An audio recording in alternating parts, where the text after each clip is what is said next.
Ya, balik lagi sama aku di Pranaya dan video kali ini kita akan membahas salah satu kamera yang menjadi pilihan Sony buat dikeluarkan di masa pandemi ini. Dan ini adalah konten mungkin bisa kita bilang semi-semi berangkat.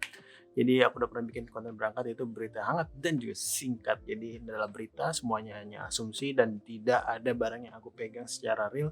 Makanya mungkin untuk real life experience-nya mungkin akan nanti di suatu saat nanti ketika aku dapat pinjaman dari Sony Indonesia. Tapi kita akan bahas sekarang, yaitu sebuah point and shoot kamera. Apakah ini akan jadi satu kamera yang perfect buat vlogger?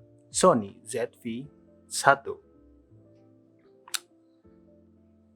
Oke, jadi untuk kemampuan sendiri dari Sony ZV-1 itu, ini adalah sebuah kamera dengan 1 inch sensor, artinya sensornya hanya 1 inci dengan menggunakan Exmor R5, dan ini adalah sebuah sensor Sony ya bisa dibilang udah banyak dipakai untuk point and shoot kameranya dia, termasuk di seri RX-nya.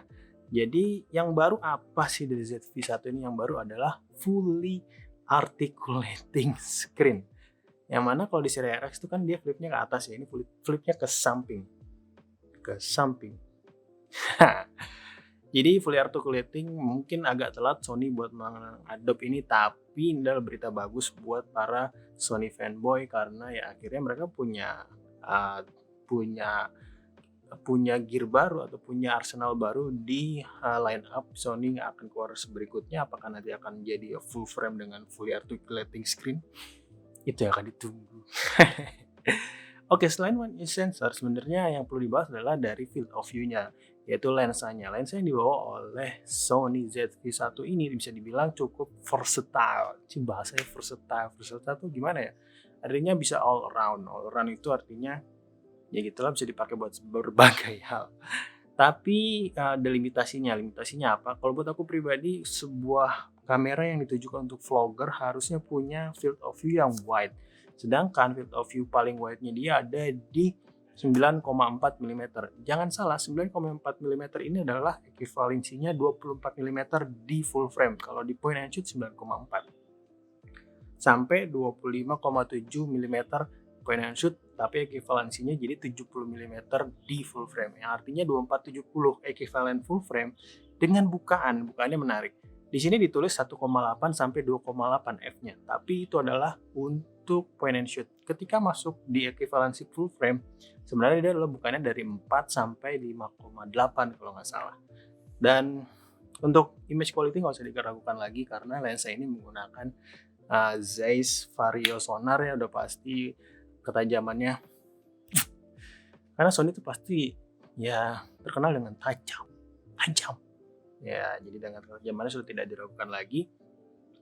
Nah, kita akan masuk ke fitur videonya, di mana ini akan menjadi salah satu fitur yang memang diunggulkan oleh Sony untuk point and shoot-nya buat para vlogger, yaitu 4K 30p, 24p, dan 25p. 4K buat aku pribadi mungkin agak overkill karena di zaman sekarang orang masih banyak pakai 1080. But buat kalian yang pengen gambarnya jauh lebih tajam dan lebih crispy 4K, silahkan rekam dengan 4K dengan menggunakan ZV-1 ini masih bisa dilakukan gitu. Dan yang kedua adalah dari eye detect autofocus di mode video. Ini sebenarnya baru keluar dirilis di seri-seri high-end-nya Sony untuk full frame-nya, tapi dia dikeluarkan untuk point and shoot IAF autofocus di video. Mantap.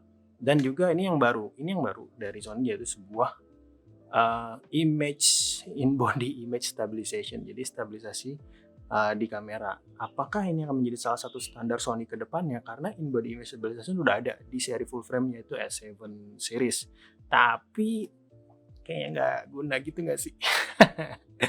Di A6600 juga ada, tapi ya tidak sebagus Panasonic, mohon maaf. But itu akan menjadi salah satu ya advantage buat Sony. Selain itu juga disematkan ada namanya HLG dan juga S-Log. Dua fitur ini buat aku pribadi agak overkill di point and shoot. Kenapa? Karena point and shoot itu sebenarnya ditujukan buat para pemula atau yang baru mulai fotografi ataupun videografi. Yang mana point and shoot, jadi point and shoot. Dan tidak banyak post production yang memang harus dilakukan di sana, kecuali memang ada niatan buat mengedit secara pribadi menggunakan color grading tool, yang mana agak overkill sih, agak susah ya. Mmm, jadi HLE dan S-Log itu nice feature di point and shoot, tapi buat aku pribadi kayaknya overkill buat para casual vlogger. It's just my opinion. Dan selanjutnya yang menarik sebenarnya dia di point and shoot dipasangkan hot shoe. Hot shoe one artinya lu bisa pakai atau kalian bisa pakai external mic dicolokkan ke 3,5 mm jack. Ya betul, ada 3,5 mm jack, ada hot shoe-nya, dan kalian tahu berapa banyak aksesoris yang bisa dipasang di sana, mau itu lampu, mau itu mic, mau itu ya banyak sekali option yang bisa dipakai buat dipasang di hot shoe mount-nya. Nah, yang terakhir mungkin aku agak shock di sini yaitu si Sony punya feature ND filter built-in. Fitur ini cuma ada di high-end kameranya Canon, dan juga di beberapa Canon EOS R punya slip-in ND filter. Di C200, C300 tentu di Cinema Line kameranya mereka punya built-in ND filter. Jadi ya agak aneh buat naruh ND filter dengan kamera dengan f paling kecilnya 4 dan di point and shoot built-in ND filter. Ya menurut aku aja sih itu. Dan yang terakhir my take untuk Sony ZV-1 ini, apakah ini jadi perfect vlogging kamera buat orang-orang yang baru mulai terjun ke dunia vlogging dan juga ya mungkin YouTube, bisa jadi. Buat aku sih nggak ada salahnya kalian mencari pilihan lain. Tapi kalau kalian pengen satu yang compact, yang cuma tinggal buka, running, langsung shoot, langsung jalan, ZV-1 is salah satu ya pilihan yang terbaik yang ada saat ini di market.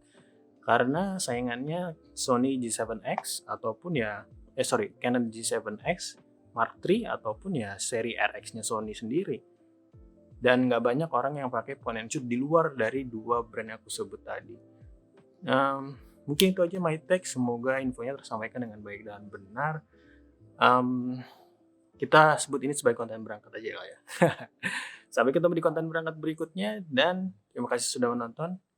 Sampai jumpa.